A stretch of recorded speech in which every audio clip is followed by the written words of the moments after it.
ગાંધીનગર જિલ્લાના દહેગામ તાલુકામાં કમોસમી વરસાદે ખેડૂતોની કમર ભાંગી નાખી છે। કમોસમી વરસાદને પગલે ડાંગર અને મગફળીના પાકને ભારે નુકસાન થયું છે। દહેગામ તાલુકામાં આટલી મોંઘવારીમાં ખાતર બિયારણો મોંઘા, બોરના પાણી અને દવાઓમાં અઢળક ખર્ચા કરીને ડાંગરનું વાવેતર કરવામાં આવ્યું હતું અને ડાંગર તૈયાર થયા બાદ કાપવાની ચાલુ કરતા જ અચાનક વરસાદ તૂટી પડતા ખેડૂતોના ખેતરોમાં ડાંગરના પાકમાં પાણી ભરાઈ જતા ડાંગરનો પાક બગડી ગયો હતો।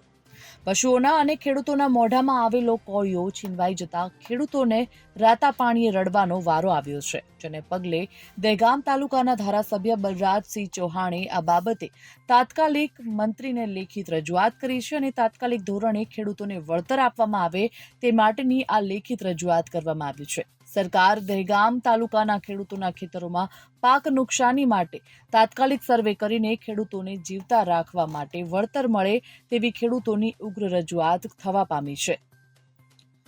Bureau report, Gujarat fight news.